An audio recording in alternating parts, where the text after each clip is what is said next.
সাইয়েদনা ওমর ফারুক আমাদের জন্য অনুপ্রেরণা। He is the real super hero of Muslim উম্মাহ। তিনি এই উম্মার রিয়েল সুপার হিরো। এজন্য ওনার জীবনী থেকে আমরা কিছু শিক্ষা নেওয়ার চেষ্টা করব ইনশাআল্লাহ। পড়েন সাইয়েদনা ওমর ফারুক কিভাবে ইসলাম ধর্ম গ্রহণ করলেন, কিভাবে বিশ্বনবীর প্রাণের কলিজার টুকরা হলেন, এটা দিয়ে আমরা শুরু করি। আল্লাহ তাআলা সাইয়েদনা ওমর ফারুকের হৃদয়ের মধ্যে 3টা ধাক্কা মেরেছেন, ঈমানের ধাক্কা। আওয়াজ করে বলতে হবে কয়টা? জোরে বলেন তো কয়টা?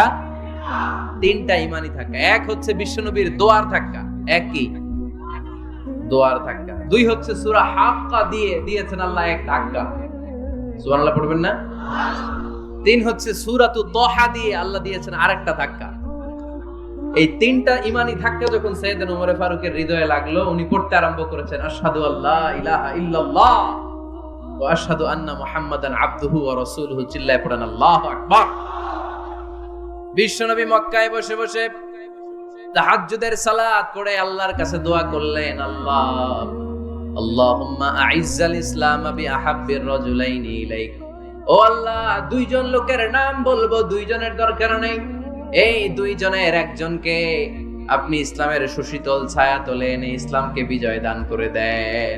মুহূর্তের মধ্যে দোয়াটা কবুল করে নিয়েছে কে? বিশ্বনবী বললেন, আল্লাহ 2 জনের নাম বলবো আজকের দোয়ায়।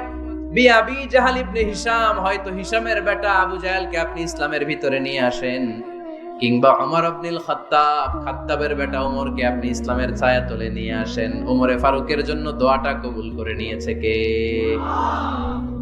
মক্কার যে অবস্থা, আল্লাহর হাবিব সাল্লাল্লাহু আলাইহি ওয়াসাল্লাম বুঝলেন মক্কার এই 2 জনের একজন যদি আমার সাথে না থাকে তাহলে মক্কায় দাওয়াতি কাজ চালিয়ে যাওয়া যাবে। আল্লাহরে বললেন, আল্লাহ বেশি চাই না, এই 2 জনের একজন, হয় আবু জাহেল নয় ওমর, হয় আবু জাহেল নয় ওমর। বিশ্বনবী যখন দোয়া করলেন, এই দোয়ার একটা ঈমানি ধাক্কা, নূরানি ধাক্কা সাইয়েদনা ওমর ফারুকের হৃদয়কে স্পর্শ করে ফেলল। দোয়া ইজ লাইক এ মিসাইল। এই যে আমরা দোয়া করি, এটা মিসাইলের মতো। যুদ্ধে মিসাইল হামলা করে না? মিসাইল হামলা করার পরে এই মিসাইল লক্ষ্য বস্তুতে যে ভেদ করে, ঠিক কি না? তেমনি দোয়ার মতো যদি আপনি দোয়া করতে পারেন, আপনি যেই জন্য দোয়া করেছেন ঠিক ওই জায়গায় যে আপনার দোয়া স্পর্শ করে। সুবহানাল্লাহ পড়বেন না? বিশ্বনবীর দোয়ার মাধ্যমে প্রথমে সাইয়েদনা ওমর ফারুকের হৃদয়ে এক ধাক্কা লাগলো। 2 নম্বরে রব্বুল আলামিন সূরাতুল হাক্কা দিয়ে ওমর ফারুকের হৃদয়ের মধ্যে দিলেন এক ধাক্কা। পড়েন আল্লাহু আকবার। কোরআনের ভেতরে সূরাতুল হাক্কা নামে একটা সূরা আছে না নাই? আল হাক্কাতু মাল হাক্কা ওয়া মা আদরাকা মাল হাক্কা। পড়েন আল্লাহু আকবার।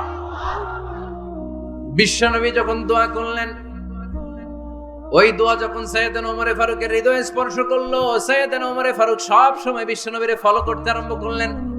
বিশ্বনবী ডানে গেলে লুকিয়ে লুকিয়ে ওমর ফারুক ডানে যায়, বিশ্বনবী বায়ে গেলে লুকিয়ে লুকিয়ে ওমর ফারুক বায়ে যায়।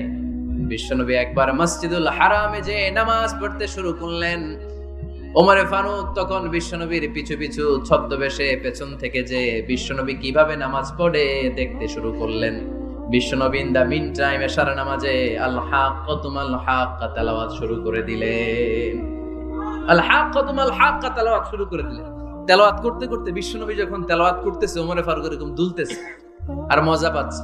ওমিয়া বিশ্বনবীর কণ্ঠ বুঝি আমার মতো কণ্ঠ, আপনার মতো কণ্ঠ, আহমদ বিন ইউসুফের কণ্ঠ, আব্দুল বাসিতের কণ্ঠ না? বিশ্বনবীর গলায় যে কি সুরের ঝংকার আল্লাহ দিয়েছেন, কি সুরের লহরী আল্লাহ দিয়েছেন, একবার যে শুনতো পাগল হয়ে যেত। আল্লাহু আকবার। বিশ্বনবী সূরা হাক্কা মন্ত্রমুগ্ধ তেলাওয়াতে, মন্ত্রমুগ্ধ সুর দিয়ে, মন্ত্রমুগ্ধ কণ্ঠ দিয়ে তেলাওয়াত করতে লাগলেন। এশার সালাতে ওমর ফারুক দুলতে লাগলেন। ওমর ফারুক যত শুনেন অবাক হয়ে যায়, যত শুনেন অবাক হয়ে যায়, যতই শুনে অবাক। কিরে?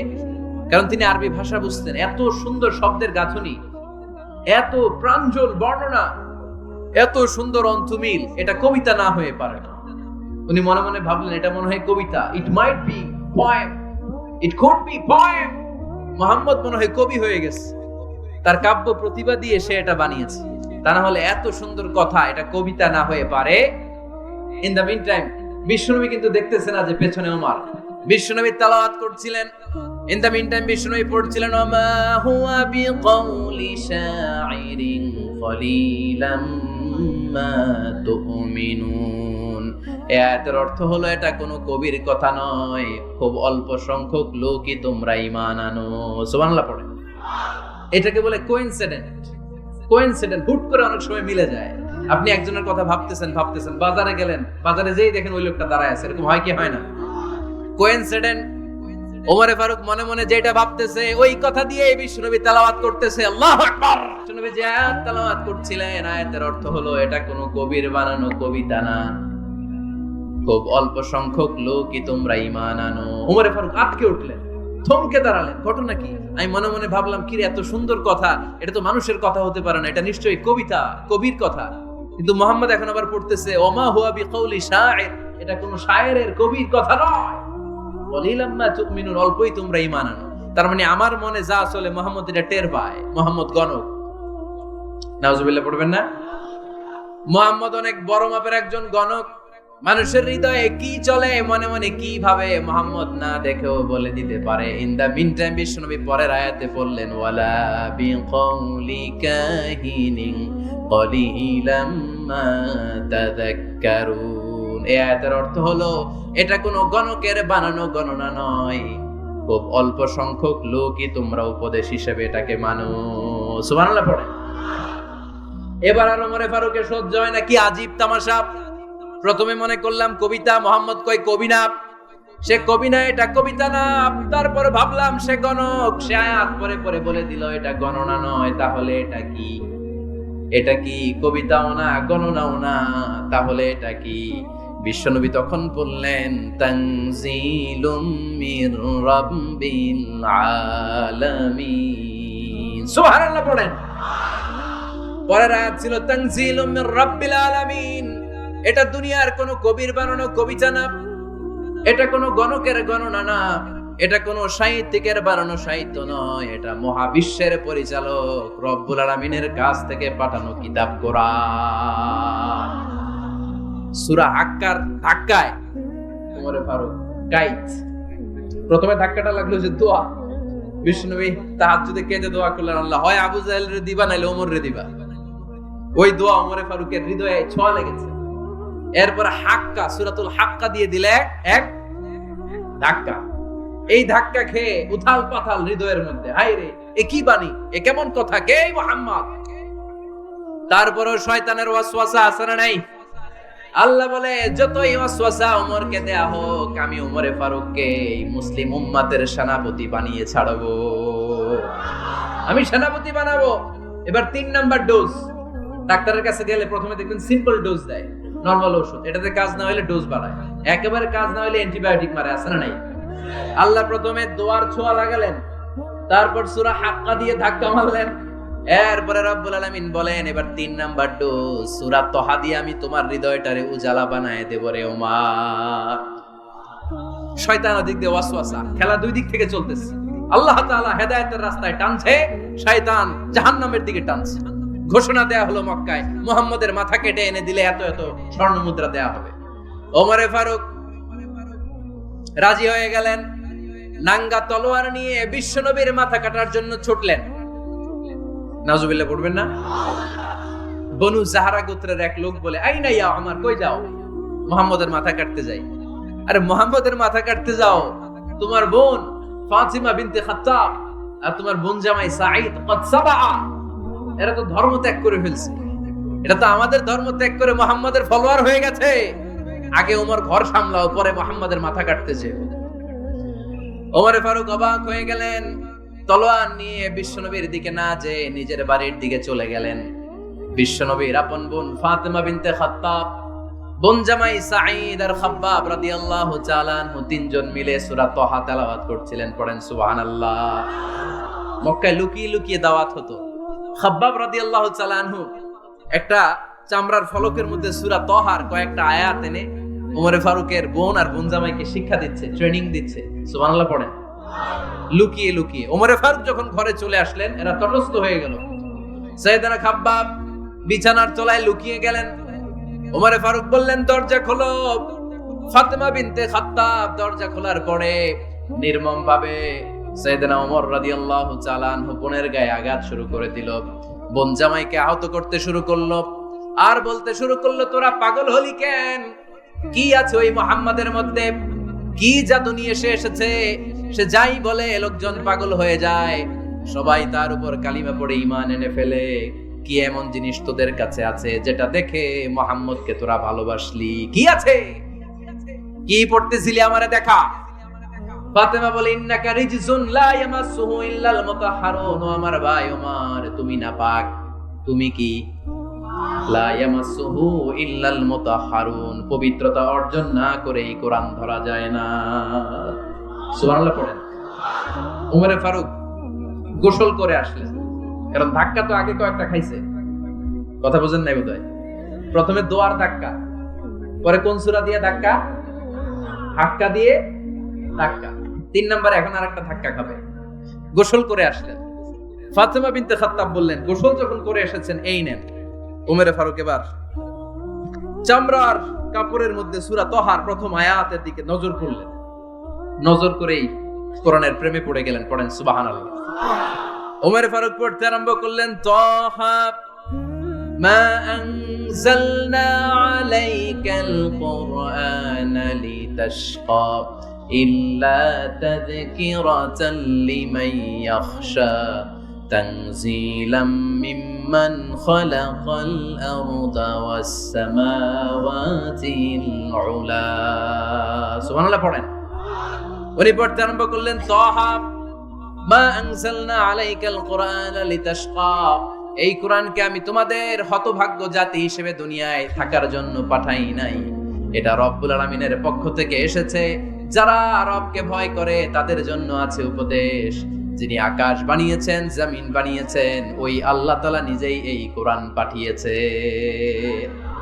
আওয়াজ করে পড়তে হবে, আল্লাহু আকবার। উনি খুব ভালো আরবি জানতেন। সূরা তহা পড়ার পরে আর ধৈর্য ধারণ করতে পারে না। ওমর ফারুক ছোট্ট বাচ্চার মতো কান্না শুরু করে দিলেন। আল্লাহু আকবার। সূরা তহাটা হাতে নিয়ে, তলোয়ারটা হাতে নিয়ে বিশ্বনবীর দিকে ছুটতে আরম্ভ করলেন। আইনা মুহাম্মদ, কোথায় মুহাম্মদ? তোমরা আমাকে মুহাম্মাদের কাছে নিয়ে চলো। বিশ্বনবী তখন সাফা পাহাড়ের পাদদেশে দারুল আরকাম ইবনে আলকামের ঘরে লুকিয়ে লুকিয়ে কোরআনের দাওয়াত দিতেন।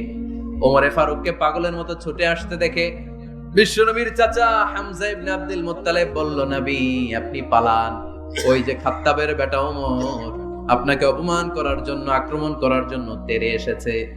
সাহাবীরা বললেন, নবী আপনি পালিয়ে যান, আমরা সামাল দেব। বিশ্বনবী বললেন, না আমি পালাবো না, বরং তোমরা সরে যাও। ওমর ইবনুল খাত্তাবকে আমার দরবার পর্যন্ত আসতে দাও। আমার তো মনে হচ্ছে ওই যে তাহাজ্জুদের নামাজ শেষে চোখের পানি ছেড়ে যে আমি আল্লাহর কাছে দোয়া করেছি, আজকে আমার ওই দোয়াটা কবুল হতে শুরু করেছে। আমার তো মনে হচ্ছে আমার দোয়া কবুল হবে, আসতে দাও। ওমর ফারুক এসে বললেন, আশহাদু আল্লা ইলাহা ইল্লাল্লাহ ওয়া আশহাদু আন্না মুহাম্মাদান আবদুহু ওয়া রাসূলুহু। আমি সাক্ষ্য দিলাম আল্লাহ ছাড়া কোনো ইলাহ নাই, নিশ্চয় আপনি আল্লাহর প্রেরিত বান্দা এবং রাসূল। পড়েন সুবহানাল্লাহ। ওমর ফারুক যখন কালিমা শাহাদা পড়ে মুসলমান হয়ে বিশ্বনবীর হাতে হাত রাখলেন, মুসলিম সাহাবীদের মধ্যে খুশি আর আনন্দের বন্যা বয়ে গেল। মুসলিম হাতে গোনা সাহাবারা আল্লাহর প্রশংসা করলেন। বিশ্বনবী সাইয়েদনা ওমর ফারুককে জড়িয়ে ধরলেন। ওমর ফারুক আবার বিশ্বনবীরে বললেন, নবী গো, আলাসনা আলাল হক, আমরা কি সত্যের উপরে আছি নাকি আমরা ভুলের উপরে আছি? বিশ্বনবী বললেন, বালা নাহনু আলাল হক, আমরাই সত্যের উপরে আছি। সুবহানাল্লাহ পড়েন।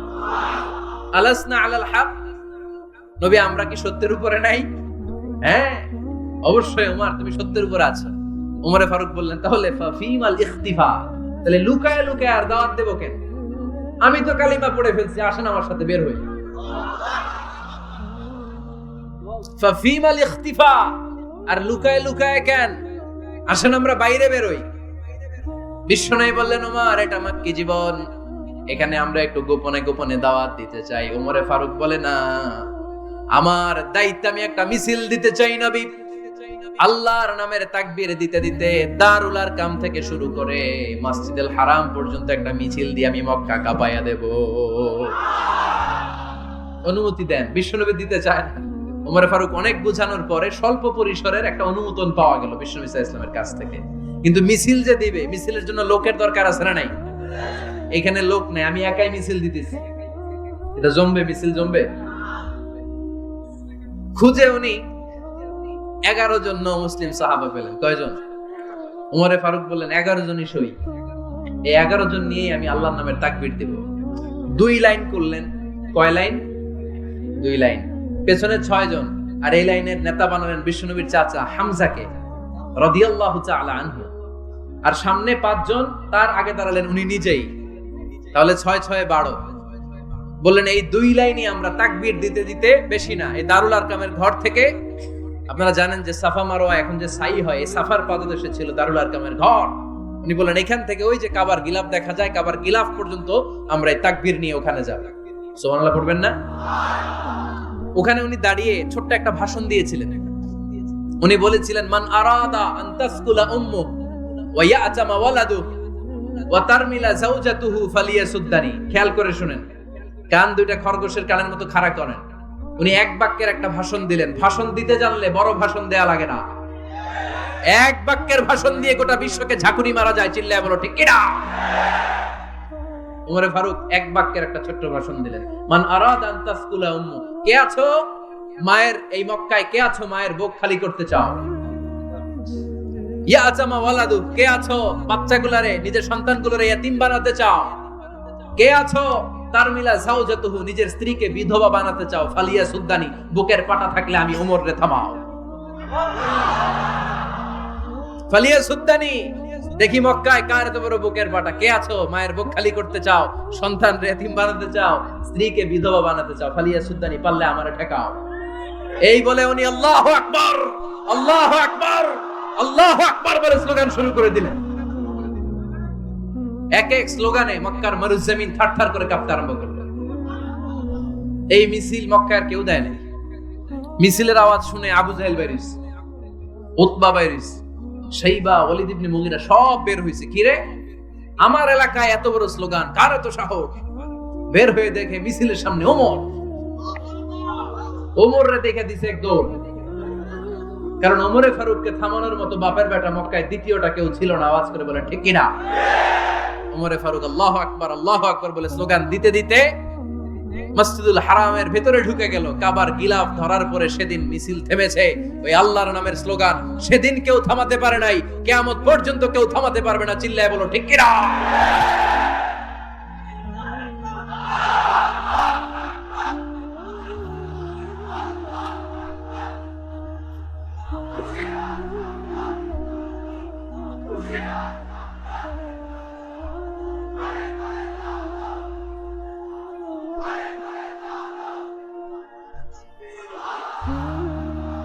ওইরকম একটা ওমরের দরকার, আমাদের বেশি চাই না। জোরে বলেন ঠিক কিনা? খোদা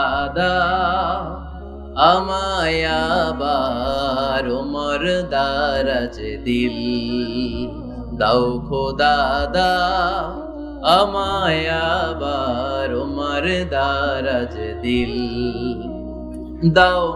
আলীর মতো বীর সেনানি, আলীর মতো বীর সেনানি জাগাতে নিখিল দাও, খোদা আমায় আবার ওমর দারাজ দিল। সুবহানাল্লাহ পড়েন। একটা ওমর লাগবে। চিল্লায় বলেন কয়টা? ওই ওমরের অপেক্ষায় বাংলাদেশ সহ গোটা মুসলিম উম্মাহ, ঠিক কি না? একটা ওমরই যথেষ্ট। আমাদের সেন্ট্রাল লিডারশিপ নাই তো, আমাদেরকে এদিকে লাথি মারলে আমরা ওইদিকে যাই, ওদিক থেকে গুতা মারলে আমরা এদিকে যাই। আমাদের রিপ্রেজেন্টেটিভ, আমাদের প্রতিনিধিত্ব করার মতো কোনো কেন্দ্রীয় লিডারশিপ নেতৃবৃন্দ গোটা বিশ্বে নাই, ঠিক কি না? আমরা সেই ওমরে ফারুকের অপেক্ষায়, আমরা সেই ইমাম আল মাহাদির অপেক্ষায়। এই ওমরে ফারুক আমাদের মডেল, ঠিক কি না? থার্ড ইন পজিশন এই পুরো উম্মতের মধ্যে ওনার পজিশন নাম্বার 3। 1 নাম্বার পজিশন বিশ্বনবীর, কার? 2 নাম্বার পজিশন কার? আবু বকর। 3 নাম্বার পজিশন কার? ওমরে ফারুকের। বিশ্বনবী বলতেন লা নবিয়্যা বা'দি, লা নবিয়্যা বা'দি, আমার পরে কোনো নবী নাই। ওয়ালা রাসূলা, আমার পরে কোনো রাসূলও নাই।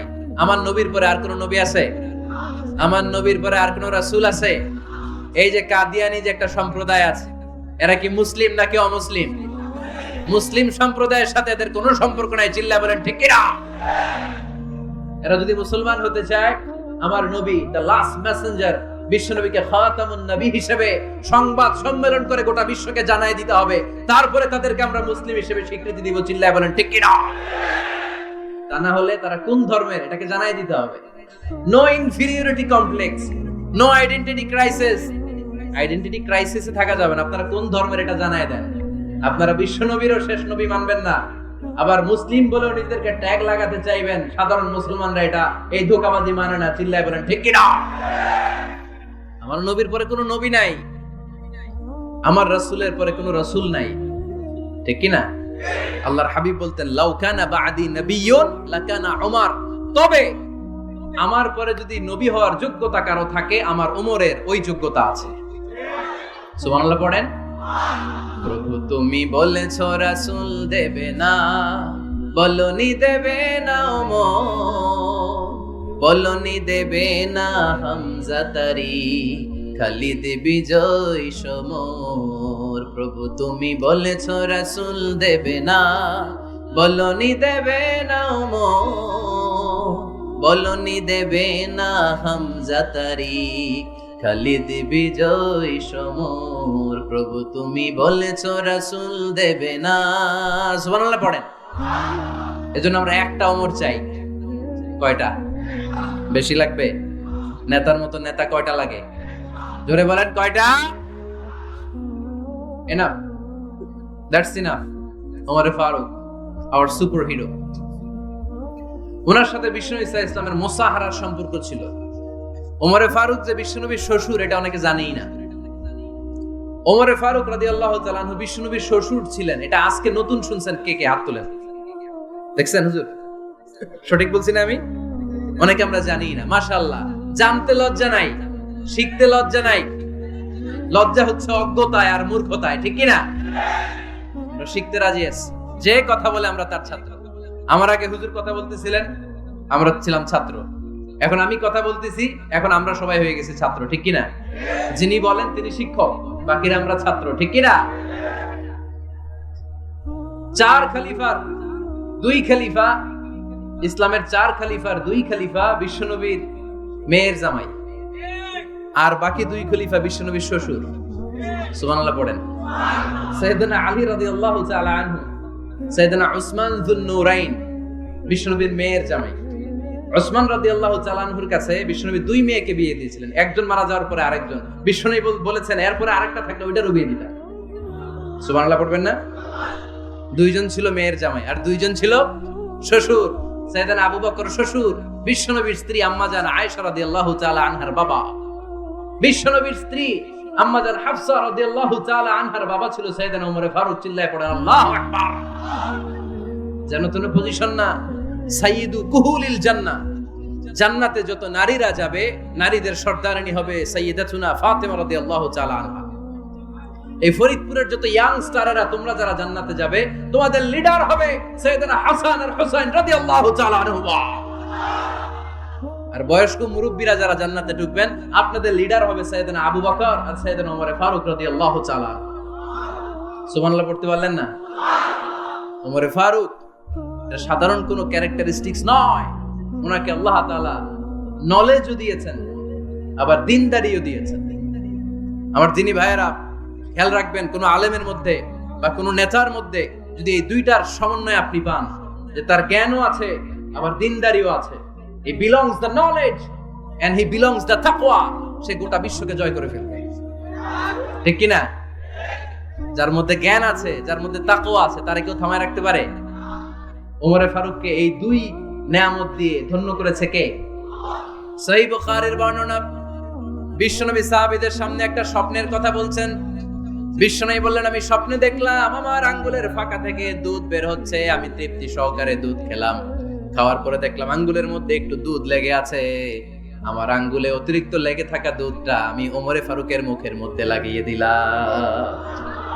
সাহাবারা বললেন, ইয়া রাসূলুল্লাহ, ইয়া হাবিবাল্লাহ মাযা আওয়ালতা বিহি, এই স্বপ্নের আপনি কি ব্যাখ্যা করলেন, আমরা তো বুঝলাম না। বিশ্বনবী বললেন আওয়ালতু বিহি আল ইলম, আমি এই দুধ দিয়ে জ্ঞানের ব্যাখ্যা করেছি, কারণ ওমরকে আল্লাহ যেই জ্ঞান দিয়েছে গোটা বিশ্বের কাউকে এত জ্ঞান দেয় না। এজন্য স্বপ্নে যদি কেউ দেখেন যে আপনি দুধ খাচ্ছেন, তার মানে আল্লাহ তাআলা আপনার জ্ঞান বাড়ায় দিবেন। ওমরে ফারুককে দুধ খেয়ে অতিরিক্ত দুধের অংশটা বিশ্বনবী আবু বকর রাদিয়াল্লাহু তাআলা আনহুর মুখে দেন নাই, সাইয়েদনা উসমানের মুখে দেন নাই, আলী রাদিয়াল্লাহু তাআলা আনহুর মুখে দেন নাই। স্বপ্নে ওই অতিরিক্ত লেগে থাকা দুধটা বিশ্বনবী ওমরে ফারুকের ঠোঁটের মধ্যে লাগিয়ে দিয়েছেন। এই হাদিস থেকে প্রমাণ হয় আল্লাহ তাআলা জ্ঞানের নিয়ামতে সাইয়েদনা ওমরে ফারুককে ধন্য করেছেন। আবার বুখারীর বর্ণনা, বিশ্বনবী সাল্লাল্লাহু আলাইহি ওয়াসাল্লাম আরেকটা স্বপ্নের বর্ণনা দিচ্ছেন। তিনি বললেন, তোমাদের সবাইকে স্বপ্নে আমার সামনে দাঁড় করানো হলো। আমি দেখলাম তোমাদের কারো জুব্বা নাভি পর্যন্ত, কারো জুব্বা হাঁটু পর্যন্ত, কারো জুব্বা টাকনু পর্যন্ত। ওমরে ফারুককে যখন স্বপ্নে আমার সামনে দাঁড় করিয়ে দেয়া হলো, আমি দেখলাম ওমরের জুব্বা এত লম্বা, ওমর টেনে হিচড়ে তার জুব্বা নিয়ে সামনে হেঁটে যাচ্ছে। সাহাবারা বললেন, ফামাযা আওয়ালতা বিহি ইয়া রাসূলুল্লাহ, ও আল্লাহর রাসূল, এই স্বপ্ন দিয়ে আপনি কি বুঝাতে চাইলেন, আমরা কিছু বুঝলাম না। বিশ্বনবী বললেন, আউয়ালতু বিহি আদ-দীন, আমি এই হাদিসের দ্বারা দ্বীনের ব্যাখ্যা করলাম, যার জামা যত লম্বা তার দ্বীনদারি তত বেশি। সুবহানাল্লাহ, আসতে পড়েন। স্বপ্নে দেখলেন কোন সাহাবীর জুব্বা নাভি, কোন সাহাবীর হাঁটু, কারোটা টাকনু, কিন্তু ওমরে ফারুকের জুব্বা এত লম্বা, ইয়াজুরু সাওবাহু, তিনি তার জুব্বা টেনে হিচড়ে যাচ্ছেন। বিশ্বনবী বললেন, এটা দ্বারা আমি দ্বীন, আমি তাকওয়া, দ্বীনদারি, তাকওয়া এটার ব্যাখ্যা করেছি। তার মানে ওমরে ফারুকের তাকওয়ার সামনে সব তাকওয়া পানি হয়ে যাবে। কোন সুবহানাল্লাহ। আল্লাহ তাআলা সাইয়েদনা ওমরে ফারুককে দ্বীনের জ্ঞান দিয়েছেন, তাকওয়া দিয়েছেন। যুবক ভাইরা, যাকে আল্লাহ তাআলা দ্বীনের জ্ঞান দেয়, যাকে আল্লাহ তাআলা তাকওয়ার এই গুণ দিয়ে সমৃদ্ধ করে, তার জন্য গোটা বিশ্বের সব দরজাগুলোকে ওপেন করে দেয় কে? কত বড় মুত্তাকি ছিলেন সাইয়েদনা ওমরে ফারুক। মদিনার সমাজে কয়জন মুনাফিক ছিল বিশ্বনবী ছাড়া কেউ বলতে পারতেন না। বিশ্বনবী কোন সাহাবীকে মুনাফিকদের লিস্ট দিয়ে যান নাই, একজন সাহাবী ছাড়া। দেখি কেউ বলতে পারেন কিনা ওই সাহাবীর নাম? কি নাম? হুযায়ফা ইবনুল ইয়ামান রাদিয়াল্লাহু তাআলা আনহু। উনাকে বলা হতো সাহিবু সিররি রাসূলিল্লাহ, আল্লাহ রাসূল সাল্লাল্লাহু আলাইহি ওয়াসাল্লামের গোপন তথ্যের ধারক বাহক। সুবহানাল্লাহ পড়বেন না? বিশ্বনবী ইন্তেকালের আগে মদিনার সমাজে মোট কয়জন মুনাফিক আছে, এই তথ্য আবু বকরকে বলেন নাই, ওমর রাদিয়াল্লাহু তাআলা আনহুকে বলেন নাই, উসমান রাদিয়াল্লাহু তাআলা আনহু, আলী রাদিয়াল্লাহু তাআলা আনহু, আশারাতুল মুবাশশিরিন বিল জান্নাহ কোন সাহাবীকে বলেন নাই। শুধুমাত্র কেবলমাত্র একমাত্র হুযায়ফা ইবনুল ইয়ামান রাদিয়াল্লাহু তাআলা আনহুর কাছে মুনাফিকদের লিস্টে বিশ্বনবী দিয়ে গিয়েছে। সুবহানাল্লাহ পড়েন। মদিনায় কারা কারা মুনাফিক কেউ জানতো না হুযায়ফা ছাড়া। কে ছাড়া? নামটা আজকে মুখস্থ করেন, যাতে অন্য কোনো ওয়াজে কেউ জিজ্ঞেস করলে বলতে পারেন। মুনাফিকদের লিস্ট যে সাহাবীর কাছে বিশ্বনবী দিয়ে গিয়েছিলেন, সাহাবীর নাম কি? নাম? নামটা কেমন লাগে? ভাল লাগে? অনেকে আমারে জিজ্ঞেস করে, হুজুর আমার ছেলে হবে আগামী মাসে, একটা নাম দেন। নাম দিয়ে দিলাম হুযায়ফা। যাদের হবে ছেলে, এলাকায় যাদের নেক্সট কয়েক মাসে ছেলে হবে, খালি হুযায়ফা চলবে। কি চলবে? ভাল লাগে? নামটা ভাল লাগে? রাইখেন, অনেক সুন্দর নাম। উনিই জানতেন মুনাফিক কারা। দেখেন ওমরে ফারুকের তাকওয়ার লেভেলটা কত হাই। ওমরে ফারুক একদিন হুযায়ফা রাদিয়াল্লাহু তাআলা আনহুর কাছে গেলেন, যে বললেন, হুযায়ফা, বিশ্বনবী ইন্তেকালের আগে মুনাফিকদের নামের লিস্টটা কারো কাছে দেয় নাই, আমার জানা নাই, সাইয়েদনা আবু বকরের জানা নাই, কোন সাহাবীর জানা নাই, তুমি ছাড়া। আমি তোমার কাছে জানতে চাই, আমি ওমরের নামটা ওই মুনাফিকদের খাতায় আছে কিনা আমার একটু বলো। আমার ওমরের নামটা ওই মুনাফিকদের লিস্টিতে একটু আছে কিনা, নামটা একটু বলো। যদি থাকে আমি ভালো হয়ে যাব। আমি নেফাকে দূর করে পাক্কা মুমিন হতে চাই। আমার নাম যদি মুনাফিকের লিস্টে থাকে আমি তো শেষ। হুযায়ফা চোখের পানি ছেড়ে দিয়ে বলে, আমিরুল মুমিনিন, কেমন প্রশ্ন করলেন আপনি? আপনি বিশ্বনবীর শ্বশুর। এই উম্মতে আপনার পজিশন 3 নাম্বার। আপনারে মুনাফিকরা ভয় পায়, শয়তান আপনারে ভয় পায়। আপনি জান্নাতে সব বয়স্ক লোকদেরকে নিয়ে জান্নাতের মধ্যে আগে আগে ঢুকবেন। কেমন করে মুনাফিকদের কাতারে আপনার নাম থাকতে পারে? ওমর সুবহানাল্লাহ পড়ে। কি বিনয়ী, কি তাকওয়া। হুযায়ফাকে যে ধরতেন, হুযায়ফা একটু বলো না আমার নামটা মুনাফিকদের লিস্টিতে আছে কিনা। ওমরে ফারুকের যদি এই টেনশন থাকে যে আমি মুনাফিক হয়ে গেলাম কিনা, আমাদের এই টেনশন থাকার দরকার আছে না নাই? হ্যাঁ, যেন সব সময় আল্লাহর কাছে দোয়া করতে হবে, আল্লাহ তুমি নেফাকি থেকে আমাদেরকে বাঁচাও। আরো জোরে পড়েন আমিন। ওমরে ফারুক রাদিয়াল্লাহু তাআলা আনহু আমাদের সুপার হিরো, আমাদের সবাই বলেন আমাদের। উনি কত বড় সুপার হিরো শুনেন। উনি জুমার খুতবা দিচ্ছেন। কি দিচ্ছেন? মসজিদে নববীতে। খুতবার মাঝখানে হঠাৎ বললেন, ইয়া সারিয়াতাল জাবাল, ইয়া সারিয়াত ইবনে জানিমিল জাবাল। এই কথা বলেই আবার খুতবা দিতে শুরু করলেন। ওনার এই ইয়া সারিয়াত ইবনে জানিমিল জাবালের সাথে আগের কথারও কোনো মিল নাই, পরের কথারও কোনো মিল নাই। জুমার নামাজের পর মুসল্লি সাহাবারা ধরলেন, বললেন, ইয়া আমিরাল মুমিনিন। খুতবার মাঝখানে হঠাৎ করে ইয়া সারিয়াত ইবনে জানিমিল জাবাল বলে আপনি চিৎকার করলেন কেন? আপনার এই বাক্যের সাথে আপনার খুতবার আগের বাক্যের কোনো মিল নাই, আপনার খুতবার পরের বাক্যেরও কোনো মিল নাই। এই কথা আপনি কারে বললেন, কারে উদ্দেশ্য করে বললেন? এই কথার তাৎপর্য কি আমাদেরকে বুঝিয়ে বলে। ওমরে ফারুক বললেন, আমি যখন খুতবা দিচ্ছি আমি দেখতে পেলাম ওই যে কয়েক মাস আগে আমি আমার মুসলিম সেনাবাহিনী পারস্যে আক্রমণের জন্য পাঠিয়েছি, বর্তমান ইরানের ওই বিশাল এলাকাতে পারস্যে আমি আমার ব্যাটালিয়ন পাঠিয়েছি। আমি হঠাৎ করে দেখতে পেলাম আমার মুসলিম বাহিনীর সেনাপতি যুদ্ধের এক পর্যায়ে তার ডানে আছে উপত্যকা, বায়ে আছে পাহাড়। সে পাহাড়ি রাস্তা ছেড়ে দিয়ে উপত্যকার দিকে যেতে শুরু করেছে। আমি দেখতে পেলাম আমার মুসলিম বাহিনী যদি উপত্যকার দিকে ছুটে বেড়ায়, কাফির মুশরিকরা আমার মুসলিম বাহিনীকে কচুকাটা করে ফেলবে। তাই আমি এখান থেকে তাদেরকে কমান্ড দিয়ে বলেছি, ইয়া সারিয়াতাল জাবাল, উপত্যকার দিকে নয় পাহাড়ের দিকে যাও, তাহলেই তোমাদের বিজয় নিশ্চিত হয়ে যাবে। উপত্যকার দিকে যেও না, ইলাল জাবাল, ইলা সারিয়াতিল জাবাল, পাহাড়ের দিকে ছোট। সাহাবারা অবাক, ঘটনা কি? উনি বসে আছেন মদিনায় মসজিদে নববীর মিম্বারে দাঁড়িয়ে, উনি যদি ইয়া সারিয়াতাল জাবাল বলে এটা কি ইরানে যাবে নাকি? ও মিয়া, তখনকার সময়ে বর্তমানের মতো মোবাইল ছিল নাকি? ইন্টারনেট ছিল নাকি? কিছু ছিল?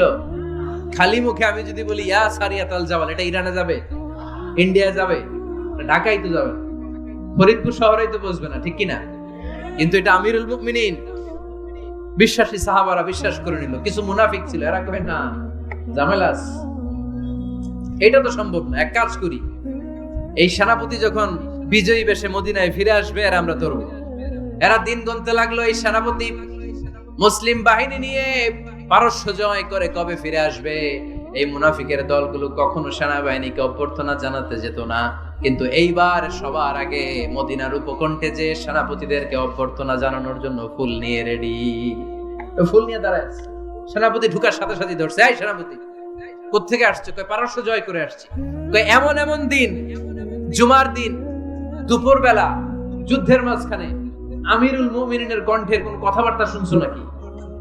সেনাপতি অবাক, কয় তোমরা জানলা কেমনে? শুনছি তো। সুবহানাল্লাহ পড়বেন না? আমরা যুদ্ধে একটা ভয়ঙ্কর অবস্থার মধ্যে ছিলাম, পেছন থেকে শত্রু আমাদেরকে আক্রমণ করতে শুরু করে দিল। ডানে যাব না বায়ে যাব, সামনে যাব নাকি পেছনে যাব, রাস্তা খুঁজে পাচ্ছি না।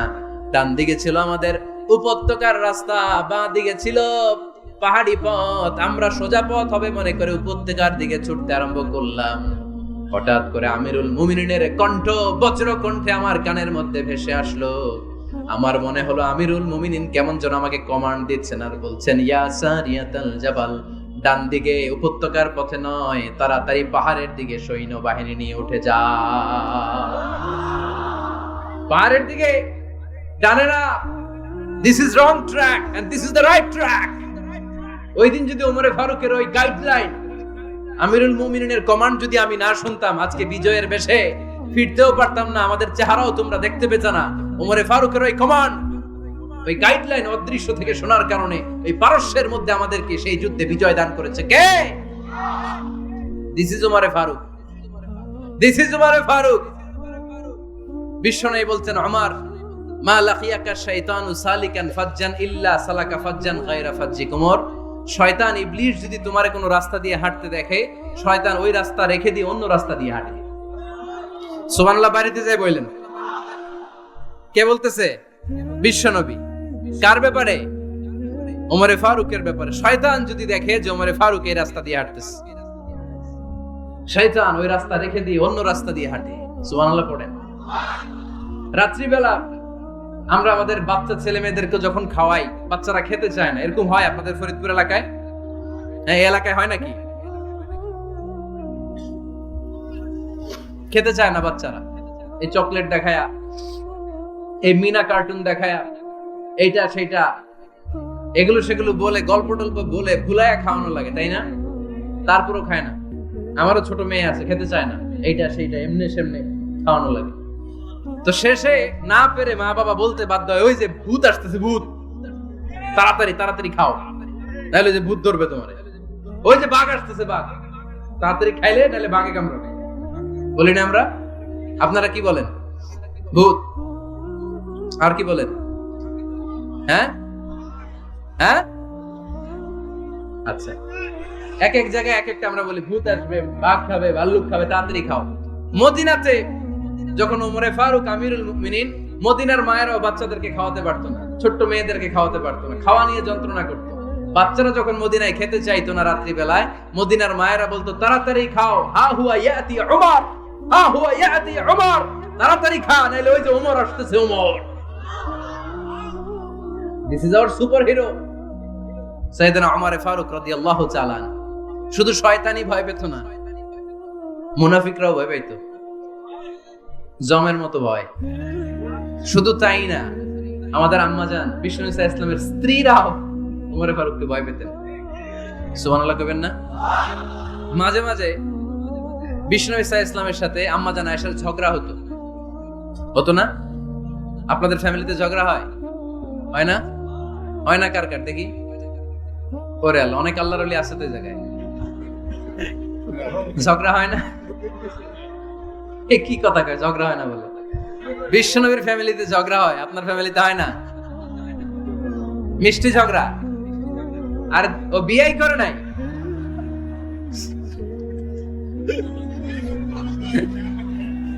ঝগড়া তো হবেই, দাম্পত্য জীবনের মজাটাই তো এখানে।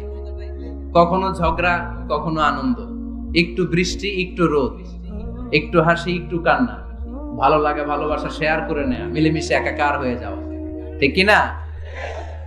তো আল্লাহর হাবিব সাল্লাল্লাহু আলাইহি ওয়াসাল্লামের সাথে আম্মাজান আয়েশার ঝগড়া হতো। তো একদিন ঝগড়া হয়ে দুইজন রেগে আছে।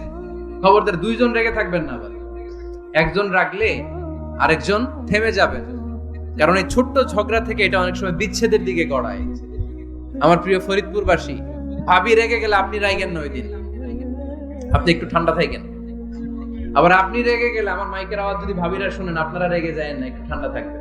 দুইজনে রেগে গেলে তো তৃতীয় বিশ্বযুদ্ধ শুরু হবে, তাই না? একজন রেগে গেলে আরেকজন ঠান্ডা। কারণ এই সামান্য ঝগড়া থেকে ইগোর কারণে এটা বিচ্ছেদ আর ডিভোর্স পর্যন্ত গড়ায়। আর শয়তান এখানে উস্কানি দেয়, কারণ ইমানদারদের ফ্যামিলি ভাঙতে পারলে শয়তান সবচেয়ে বড় খুশি হয়। আর ইমানদারদের ফ্যামিলি টিকে থাকলে খুশি হয়ে যায় কে? আম্মাজান আয়েশা রাদিয়াল্লাহু তাআলা আনহার সাথে বিষ্ণু ইসা ইসলামের ঝগড়া হতো মাঝে মাঝে। একবার ঝগড়া হলো, বিষ্ণু ইসা ইসলামও রাগ, আম্মাজান আয়েশাও রাগ। বিষ্ণুই বললেন, আয়েশা, ঝগড়া করে আর কতক্ষণ থাকবো, আসো মিটমাট করি। আয়েশা রাদিয়াল্লাহু বললেন, ঠিক আছে, মিটমাট করবো। তো বিষ্ণু ইসা ইসলাম বললেন, মিটমাটের জন্য কারে ডাকবো? ওমর রে ডাকি। কয় না, ওমর রে না, ওমর গালিজ, ওমর অনেক রাগে, আমার ডর লাগে। কয় তাহলে তোমার আব্বারে ডাকি। কয় ডাকে। কি খুশি! মেয়েদের মধ্যে অভ্যাসটা আছে না নাই? তাহলে তোমার আব্বারে ডাকি। ডাকেন। ডেকে নিয়ে আসা হলো। আবু বকর রাদিয়াল্লাহু তাআলা আনহু দাঁড়ালেন, আম্মাজান আয়েশা দাঁড়ালেন, বিশ্বনবীও দাঁড়ালেন। বিশ্বনবী বললেন, আয়েশা তোমার আব্বা আসছে, এবার ঘটনা খুলে বলার পালা, তুমি বলবা নাকি আমি বলবো? আম্মা জান আয়েশা বললেন, আপনি বলেন, তবে ওয়ালা তাকুল ইল্লা হাক্কান, যেটা ঘটছে ওইটাই বললেন, মিথ্যা কথা কইেন না। আবু বকর রাদিয়াল্লাহু তাআলা রেগে মেগে আগুন, কি এই কথা তুমি কেমন করে বলো? বিশ্বনবীকে মিথ্যা কথা কখনো বলবে? রেগে মেগে দিলেন মেয়ের গালে এক চড়। বানিয়ে বলতেছি না, মুসনাদ আহমদ ইবনে হাম্বলের হাদিস। বাবার হাতের থাপ্পড়কে আম্মা জান আয়েশা উল্টে বললেন। সাইয়েদনা আবু বকর রাগে গড়গড় করছেন, আবার মারার জন্য তেড়ে গেলেন। এবার বাঁচার জন্য আম্মা জান আয়েশা বিশ্বনবীর পিছনে যে আশ্রয় নিলেন, বিশ্বনবী বাঁচানোর জন্য দুই হাত মেলে দাঁড়িয়ে গেলেন। পড়েন সুবহানাল্লাহ। বিশ্বনবী যখন দুই হাত মেলে দাঁড়িয়ে গেলেন, সাইয়েদনা আবু বকর রাদিয়াল্লাহু আনহু থেমে গেলেন। সাইয়েদনা আবু বকর রাদিয়াল্লাহু তাআলা আনহু ঘর থেকে বের হয়ে বারান্দায় দাঁড়ালেন। পড়েন সুবহানাল্লাহ। এবার বিশ্বনবী আম্মা জান আয়েশার কাছে যেয়ে বলেন, ইয়া আয়েশা, কাইফা রাআইতিনি আনকাসতুকি মিনার রাজুল, দেখছো কেমনে বাঁচাইলাম? আমি না থাকলে ভর্তা বানাই ফেলতো আজকে। আমি বাঁচাইছি তোমারে, আমি, আমার লগে ঝগড়া করো তুমি। লজ্জায় পড়ে আম্মা জান আয়েশা খিলখিল করে হেসে দিলেন, বিশ্বনবীও হেসে দিলেন। দুইজনের হাসির মধুর আওয়াজ শুনে সাইয়েদনা আবু বকর বাইরে থেকে অবাক, কিরে এতক্ষণ না ঝড় তুফান, এখন দেখি হাসি। সালাম দিয়ে অনুমতি নিয়ে ভিতরে ঢুকলেন। ঢুকে দেখেন আম্মা জান আয়েশাও হাসে, বিশ্বনবীও হাসে। এ হাসি দেখে আবু বকর রাদিয়াল্লাহু আনহু হেসে দিলেন। আরশের উপর থেকে খুশি হয়ে গেলেন কে?